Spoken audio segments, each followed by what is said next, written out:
तो पिछली कथा में मैंने आपको प्रद्युम्न जी का जन्म और शंबासुर का वध के बारे में संक्षेप में बताया था। आज मैं आपको समंतक मणि की कथा जामवंती और सत्यभामा के साथ श्री कृष्ण के विवाह के बारे में बताने जा रहा हूं। सुखदेव जी कहते हैं कि परीक्षित, सन्नाजित ने श्री कृष्ण को झूठा कलंक लगाया था। फिर उस अपराध का मार्जन करने के लिए उसने स्वयं समंतक मणि सहित अपनी कन्या सत्यभामा भगवान श्री कृष्ण को सौंप दी। तो राजा परीक्षित ने पूछा कि भगवान सत्यजित ने भगवान श्री कृष्ण का क्या अपराध किया था, उसे समंतक मणि कहां से मिली और उसने अपनी कन्या उन्हें क्यों दी। तो सुखदेव जी महाराज कहते हैं कि परीक्षित, सन्नजित भगवान सूर्य का बहुत बड़ा भक्त था। वे उसकी भक्ति से प्रसन्न होकर उसके बहुत बड़े मित्र बन गए थे। सूर्य भगवान ही प्रसन्न होकर बड़े प्रेम से उसे समंतक मणि दी थी। सत्यजित उस मणि को गले में धारण कर ऐसा चमकने लगा कि मानो स्वयं सूर्य हो। कहने का मतलब यह है कि यह सत्यजित को सूर्य भगवान ने मणि दी थी। तो परीक्षित जब सत्यजित द्वारका में आया तब अत्यंत तेजस्विता के कारण लोग उसे पहचान नहीं सके। स्मृति मणि में बहुत चमक होती है, बहुत प्रकाश देती है। दूर से ही उसे देखकर लोगों की आंखें उसकी तेज से मिच जाती हैं। लोगों ने समझा कि कदाचित स्वयं भगवान सूर्य आ रहे हैं। ऐसा लग रहा है जैसे भगवान सूर्य प्रकट हो रहे हैं। आप अंदाज लगाइए कि हम सूर्य भगवान को देख नहीं सकते, हमारी आंखें चौंध जाती है। ऐसी ही स्मंतक मणि थी जिसके हम उसकी तरफ एक टक लगाकर देख नहीं सकते। उन लोगों ने भगवान के पास आकर उन्हें इस बात की सूचना दी। उस समय भगवान श्री कृष्ण चौसर खेल रहे थे। लोगों ने कहा, शंख चक्र गदाधारी नारायण कमल ने दामोदर यदुवंश शिरोमणि गोविंद आपको नमस्कार है। जगदीश्वर देखिए, अपनी चमकीली किरणों से लोगों के नेत्रों को चौंधियाते हुए प्रचंड दृष्टि में भगवान सूर्य आपका दर्शन करने आ रहे हैं। प्रभु, सभी श्रेष्ठ देवता त्रिलोक में आपकी महिमा मार्ग, आपकी प्राप्ति का मार्ग ढूंढते रहते हैं, किंतु उसे पाते नहीं। आज आपको यदुवंश में छिपा हुआ जानकर स्वयं सूर्य नारायण आपका दर्शन करने आ रहे हैं। तो सुखदेव जी कहते हैं कि परीक्षित, अनजान पुरुषों को यह बात सुनकर कमल नयन भगवान श्री कृष्ण हंसने लगे। उन्होंने कहा, अरे ये सूर्यदेव नहीं है, ये तो सत्यजित है। सत्यजित सूर्य भगवान का बहुत बड़ा भक्त है, जो मणि के कारण इतना चमक रहा है। इसके बाद सत्यजित अपने समृद्ध घर में चला आया। घर पर उसके शुभागमन के उपलक्ष्य में मंगल उत्सव मनाया जा रहा था। उसने ब्राह्मणों के द्वारा समंतक मणि को एक देव मंदिर में स्थापित करा दिया।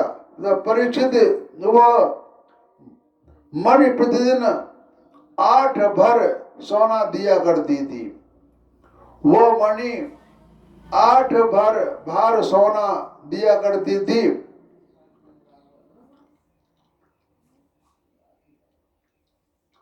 अर्थात 4 प्रिय धान की 1 गोंजा, 5 गोंजा का 1 पग, 8 भड़ का 1 धरण, 8 धरण का 1 कर्ष और 4 कर्ष का 1 पल और 100 पल की 1 तुला और 20 तुला का एक भार कहलाता है। तो 8 भार वह मणि सोना दिया करती थी, जो 20 तोला का एक भाव, जो 20 तोला हो उसे एक भाव कहते हैं। ये 8 भर सोना दिया करती थी प्रतिदिन। और जहां वह पूजित होकर रहती थी, वहीं दुर्भिक्ष, महामारी, ग्रह पीड़ा, सर्प भय, मानसिक और शारीरिक व्यथा तथा मायावियों का उपद्रव आदि कोई भी अशुभ नहीं होता था। एक बार भगवान श्री कृष्ण ने प्रसंगवश कहा कि सत्यजित, तुम अपने मणि राजा उग्रसेन को दे दो।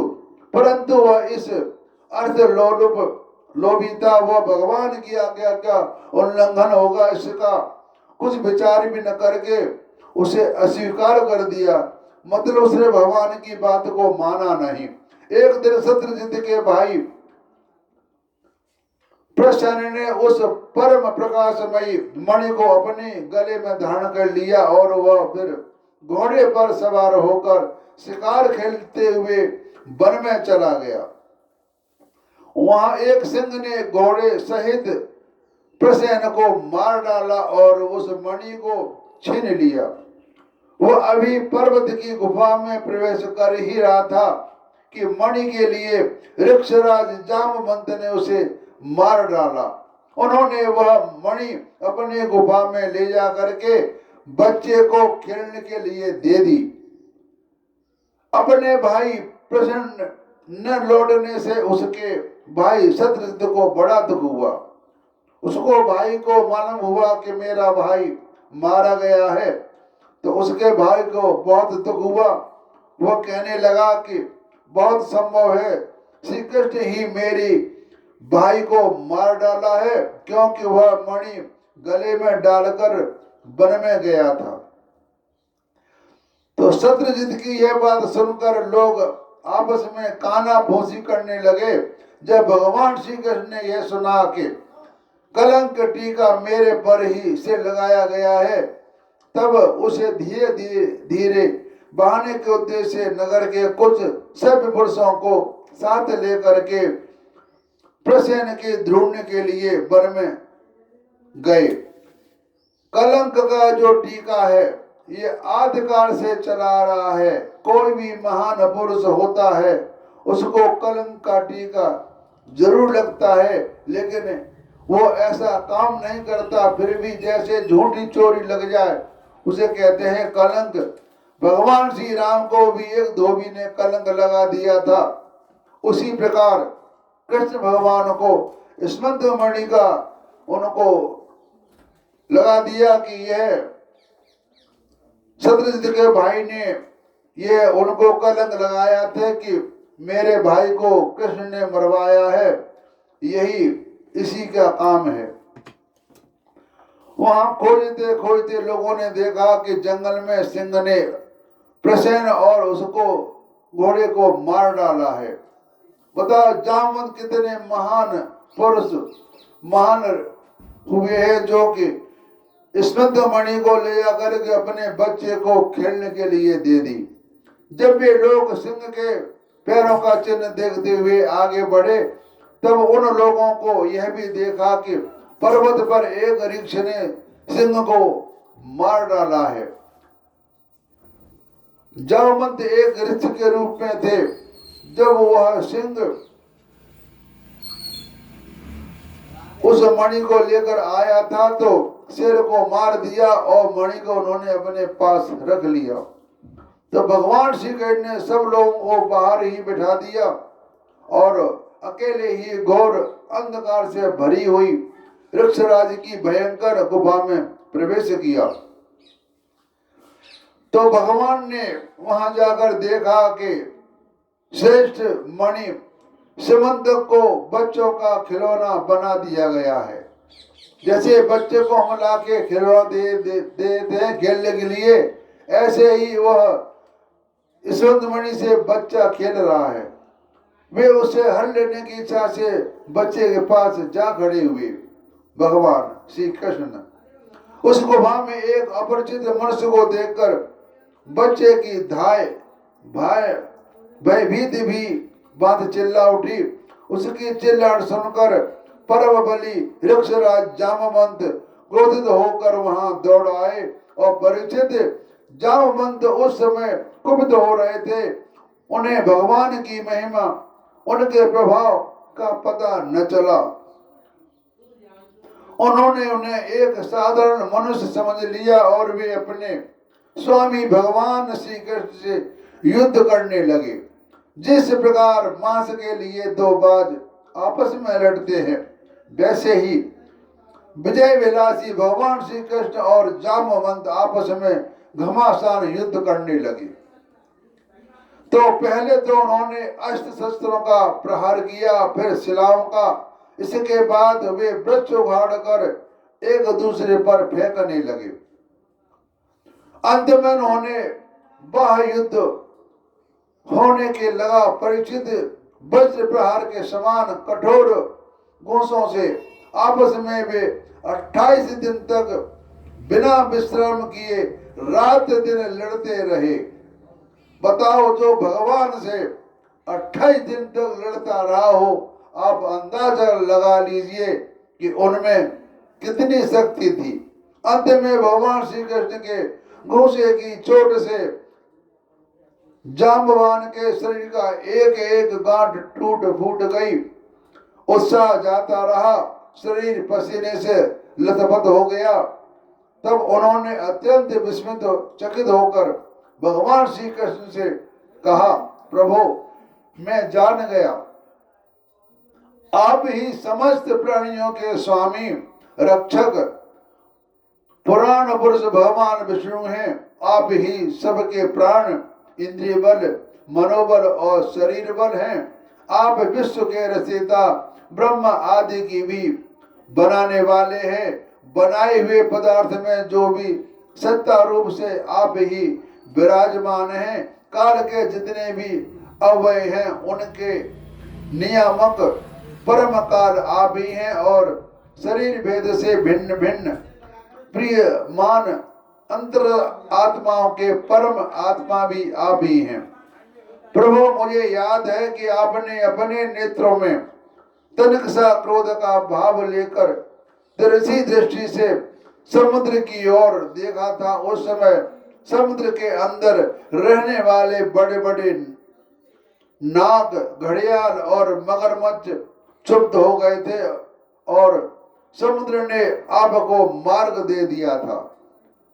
तब आपने उस पर सेतु बनाकर सुंदर यश की स्थापना की तथा लंका का विध्वंस किया। आपके बाणों से कट कट कर राक्षसों से सिर पृथ्वी पर लौट रहे थे। अवश्य ही आप मेरे वे ही राम जी श्री कृष्ण के रूप में आए हैं। परीक्षित, जब वृक्षराज जामवान ने भगवान को पहचान लिया तो कमल श्री कृष्ण ने अपने परम कल्याण की शीतल कर कमल को उनके शरीर पर फेर दिया। फिर अहित की कृपा से भरकर प्रेम गंभीर वाणी से अपने भक्त जांबवान से जी कहा कि वृक्षराज, हम मणि के लिए ही तुम्हारी इस गुफा में आए हैं। इस मणि के द्वारा मैं अपने पर लगे झूठे कलंक को मिटाना चाहता हूँ। भगवान ने ऐसा कहने पर जांबवान ने अपने आनंद से उनकी पूजा करने के लिए अपनी कन्या कुमारी जामवंती की मणि के साथ उनके चरणों में समर्पित कर दिया। मतलब उन्होंने दहेज में मणि को दे दी और अपनी कन्या जामवंती को भी उनके साथ विवाह कर दिया। तो भगवान श्री कृष्ण जिन लोगों को गुफा के बाहर छोड़ गए थे, उन्होंने बाहर 12 दिन तक उनकी प्रतीक्षा की, परंतु जब उन्होंने देखा कि अब तक ये गुफा से नहीं निकले, तब वे अत्यंत दुख खोकर द्वारका को लौट गए थे।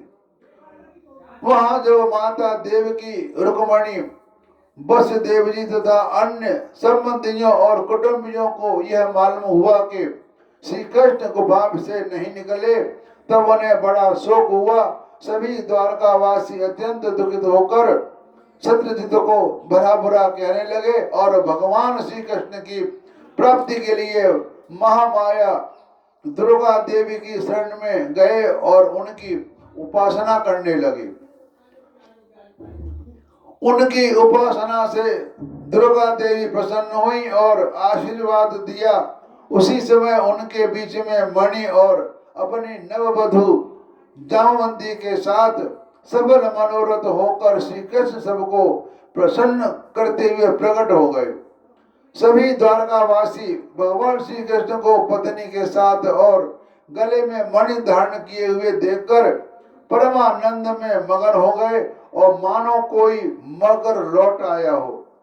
इसके बाद भगवान ने सत्यजित को राजसभा में महाराज उग्रसेन के पास बुलवाया और जिस प्रकार मणि प्राप्त हुई थी वह सब कथा सुनाकर उन्होंने वह मणि सत्यजित को सौंप दी।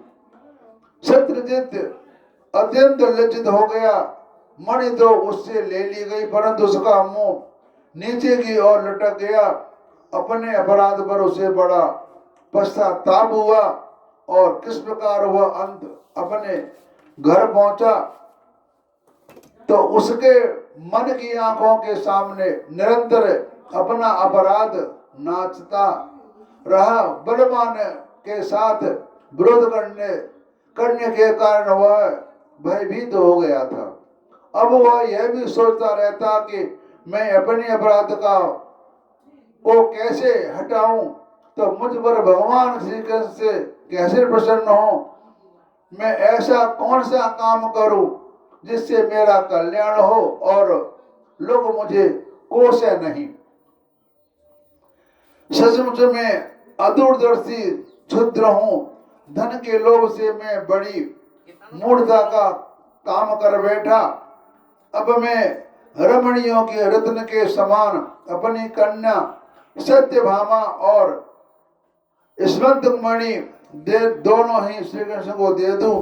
यह उपाय बहुत अच्छा है। इसी से मेरा अपराध का मर्दन हो सकता है और कोई उपाय नहीं है। सत्यजित ने अपनी विवेक बुद्धि के ऐसा निश्चय करके स्वयं भी इनके लिए उद्योग किया और अपनी कन्या स्मंतमणि दोनों ही ले जाकर श्री कृष्ण को अर्पण कर दी। सत्यभामा शील स्वभाव सुंदरता उदारता आदि सद्गुणों से संपन्न थी। बहुत से लोग चाहते थे कि सत्यभामा हमें मिले और उन लोगों ने उन्हें मांगा भी था परंतु अब भगवान श्री कृष्ण ने विधि पूर्वक उनका परिग्रहण किया यानी उनके साथ शादी की। और परीक्षित भगवान श्री कृष्ण ने सत्यजित से कहा कि हम स्मंतमणि को न लेंगे। आप सूर्य भगवान के भक्त हैं इसलिए यह आप ही पास रखें। हम तो केवल इसके फल के अर्थात उससे निकले हुए सोने के अधिकारी हैं और आप हमें दे दिया करें।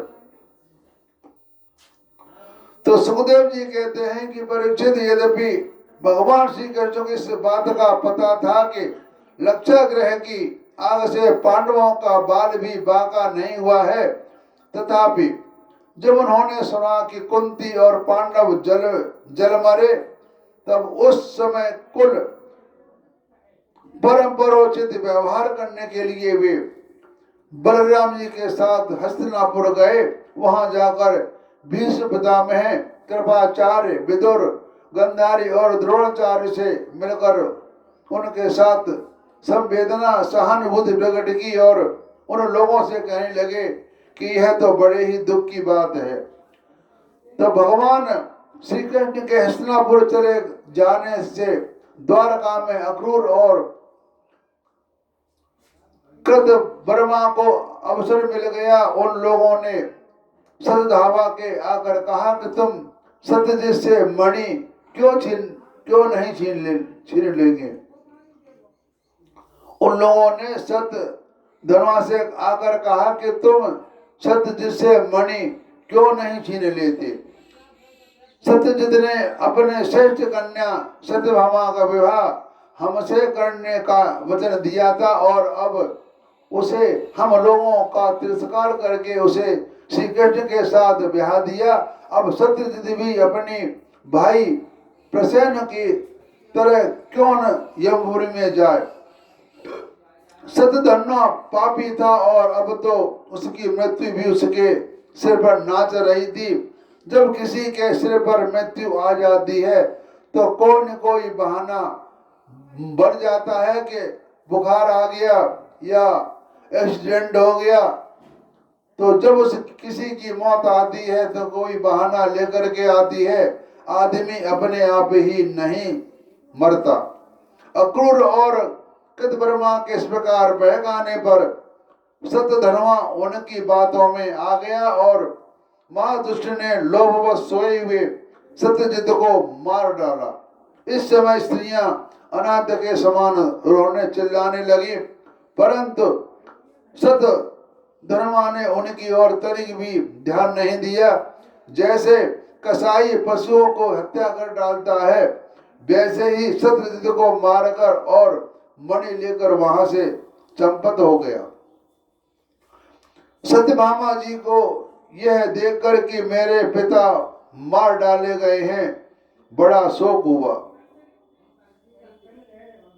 और वे कहने लगी कि मैं मारी गई। इस प्रकार पुकार पुकार कर विलाप करने लगी। बीच बीच में बेहोश हो जाती थी और होश में आने पर फिर विलाप करने लगी। इसके बाद उन्होंने अपने पिता के शव को तेल के कढ़ाई में रखवा दिया और हस्तिनापुर को गई। उन्होंने बड़े दुखी भगवान श्री कृष्ण को अपना पिता की हत्या का बात सुनाई। यद्यपि इन बातों को भगवान श्री कृष्ण पहले से ही जानते थे। परीक्षित सर्वशक्तिमान भगवान श्री कृष्ण और बलराम जी ने अब सुनकर मनुष्यों की सी लीला करते हुए जैसे एक आम आदमी काम करता है, वैसे ही कृष्ण भगवान मनुष्य की तरह एक लीला करने लगे। अपनी आंखों में आंसू भर लिए विलाप करने लगे कि अहो, हम लोगों पर तो बहुत बड़ी विपत्ति आ पड़ी। इसके बाद भगवान श्री कृष्ण सत्यभामा जी और बलराम जी के साथ हस्तिनापुर द्वारका लौट आए और सत्यधन्वा को मारने का तथा उससे मणि छीनने का उद्योग करने लगे। जब सत्यधन्वा को यह मालूम हुआ कि भगवान श्री कृष्ण मुझे मारने के उद्योग कर रहे हैं, तब वह बहुत डर गया और अपने प्राण बचाने के लिए कृतवर्मा से सहायता मांगी। तब कृतवर्मा ने कहा कि भगवान श्री कृष्ण और बलराम जी सर्वशक्तिमान ईश्वर हैं, मैं उनका सामना नहीं कर सकता। भला ऐसा कौन है जो उनके साथ बैर बांधकर इस लोक और परलोक में सकुशल रह सके। तुम जानते हो कि कंस उन्हीं की देश करने वाला कारण राजलक्ष्मी को खो बैठा और अपने अनुयायियों के साथ मारा गया। जरासंध और सूरवीर को भी उनके सामने 17 बार मैदान में हार कर बिना रथ के ही अपनी राजधानी में लौट जाना पड़ा था। जब कृतवर्मा ने इस प्रकार टका सा जवाब दे दिया, तब सत्यधन्वा ने सहायता के लिए अक्रूर जी से प्रार्थना की। उन्होंने कहा कि भाई, ऐसा कौन है जो सर्वशक्तिमान भगवान का बल पौरुष जानकर भी उनसे बैर विरोध कर ठाने, जो भगवान खेल में ही इस विश्व की रचना और रक्षा और संहार करते हैं तथा जो कब क्या करना चाहते हैं पता नहीं। इस बात को माया से मोहित ब्रह्मा आदि विश्व विधाता भी नहीं समझ पाते, जिन्होंने 7 वर्ष की अवस्था में जब वे निरे बालक थे, एक हाथ में ही गिरिराज गोवर्धन को उखाड़ दिया और नन्हे नन्हे बच्चे बरसाती सत्य को उखाड़कर हाथ में रख लेते हैं, वैसे ही खेल खेल में 7 दिनों तक उसे उठाए रखा। जब गोवर्धन पर्वत को भगवान ने उठाया था तब उनकी उम्र 7 वर्ष की थी, और जब रास लीला की थी तब उनकी उम्र 10 वर्ष की थी। तो मैं उन्हें नमस्कार करता हूं। जब इस प्रकार अक्रूर जी ने भी उसे कोरा जवाब दे दिया, तब शतधन्वा ने स्मृत मणि उन्हीं के पास रख दी, और आप 400 कोस लगातार चलने वाले घोड़े पर सवार होकर वहां से बड़ी फुर्ती से भाग गए। जो मतलब उसके पास मणि थी वह अक्रूर जी को दे करके वो वहां से नगर छोड़ के चले गए। तो परीक्षित भगवान श्री कृष्ण और बलराम दोनों भाई अपने उस रथ पर सवार हुए जिस पर गौड़ चिन्ह से चिन्हित ध्वजा फहरा रही थी, और बड़े वेग वाले घोड़े जुते हुए थे। अब उन्होंने अपने ससुर सत्यजित को मारने वाले शतधन्वा का पीछा किया। मिथिलापुरी के निकट उन्हें एक उपवन में शतधन्वा का घोड़ा गिर पड़ा। अब वह उसे छोड़कर पैदल ही भागा। वो अत्यंत भयभीत हो गया। भगवान श्री कृष्ण भी क्रोध के करके उसके पीछे दौड़े।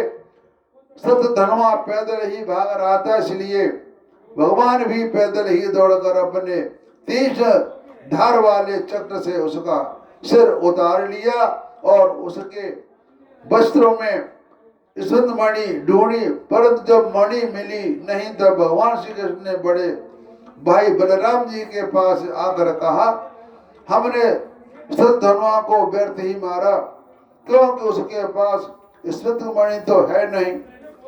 बलराम जी ने कहा कि इसमें संदेह नहीं कि शतधन्वा ने स्मृत मणि को किसी न किसी के पास रख दिया है।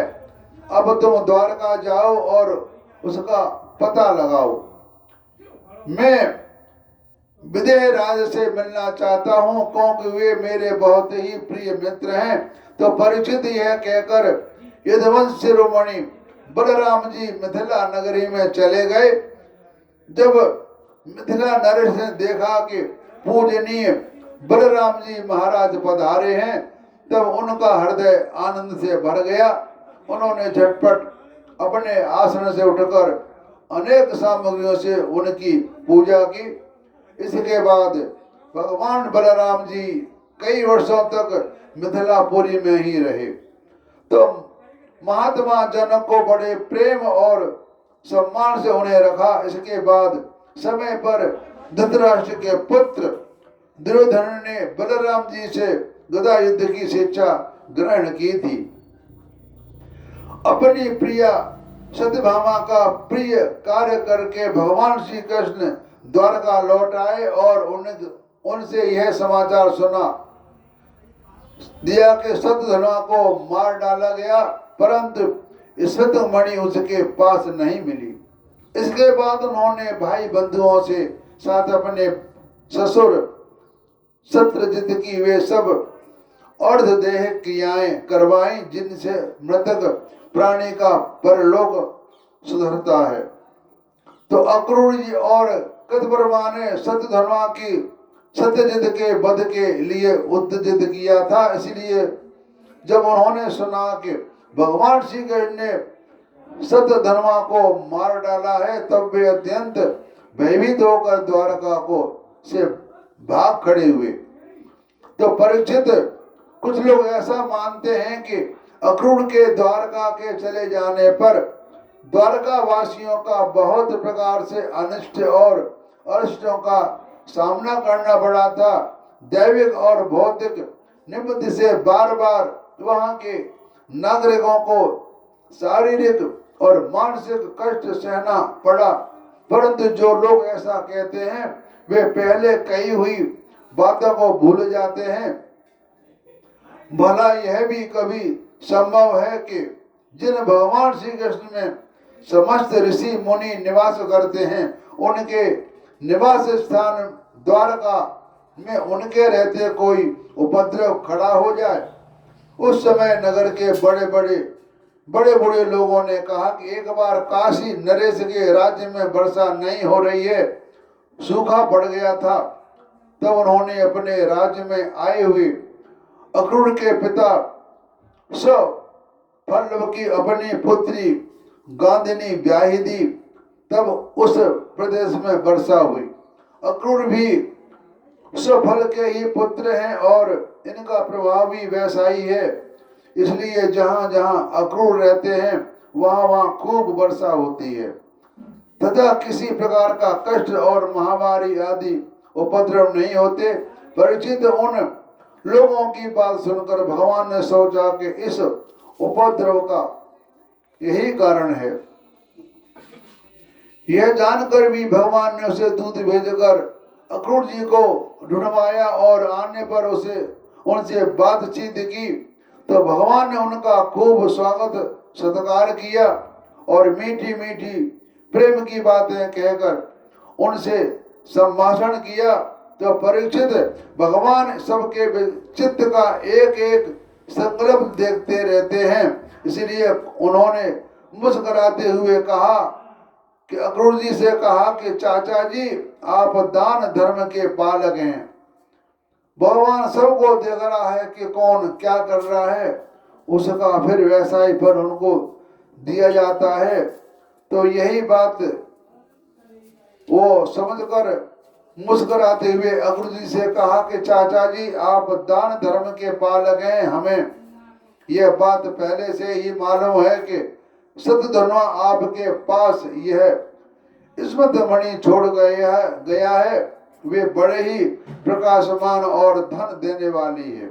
आप जानते ही हैं कि सत्यजित के कोई पुत्र नहीं है, इसलिए उनके लड़की के लड़के उनके नाती उन्हें तिलांजलि और पिंडदान करेंगे, उनका ऋण चुकाएंगे और जो कुछ बच रहेगा उसके उत्तराधिकारी होंगे। इस प्रकार शास्त्रीय दृष्टि से यद्यपि स्मृत मणि हमारे पुत्र को ही मिलनी चाहिए, तथापि वह मणि आपके ही पास रहे, क्योंकि आप बड़े बुद्धनिष्ठ और पवित्र आत्मा हैं तथा दूसरों के लिए उस मणि को रखना अत्यंत कठिन भी है। परंतु हमारे सामने एक बहुत बड़ी कठिनाई यह आ गई है कि हमारे बड़े भाई बलराम जी के मणि के संबंध में मेरी बात का पूर्ण विश्वास नहीं करते। इसलिए महाभाग्यवान अक्रूर जी आप वह मणि दिखाकर हमारे इष्ट मित्र बलराम जी, सत्यभामा और जामवंती का संदेह दूर कर दीजिए और उनके हृदय में शांति का संचार कीजिए। हमें पता है कि उस मणि के प्रताप से आजकल आप लगातार ही ऐसे यज्ञ करते रहते हैं जिनसे सोने की वेदियां बनती हैं। तो परीक्षित जब भगवान श्री कृष्ण ने इस प्रकार सांत्वना देकर उसे समझाया बुझाया, तब अक्रूर जी ने वस्त्र में लपेटी हुई सूर्य के समान प्रकाशमान यह मणि निकाली और भगवान श्री कृष्ण को दे दी। तो भगवान श्री कृष्ण ने यह स्मृत मणि अपने जाति भाइयों को दिखाकर अपना कलंक दूर किया और उसे अपने पास रखने में समर्थ होने पर भी पुनः अक्रूर जी को लौटा दिया।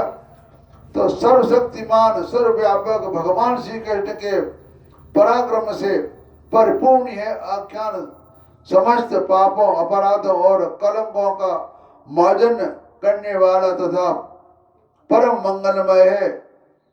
तो ये मैंने आपको सच्चे में कथा सुनाई स्मृत मणि की कि वहां कैसे कहां से कहां गई और भगवान की शादी कैसे क्या हुई। तो ये इस मणि के कारण ही उनको दो शादी हुई, जामवंत की कन्या जामवंती से और सत्यजित की कन्या सत्यभामा से भगवान श्री कृष्ण का विवाह हो गया और जो स्मृत मणि की कलंक लगा था वह भी उनसे हट गया, क्योंकि उन्होंने मणि ला करके सबके सामने भगवान ने दे दी। तो ये यहाँ मैं अपनी वाणी को विराम देता हूँ। आगे कथा और जो भगवान के विवाह हुए हैं उनके बारे में बताऊंगा।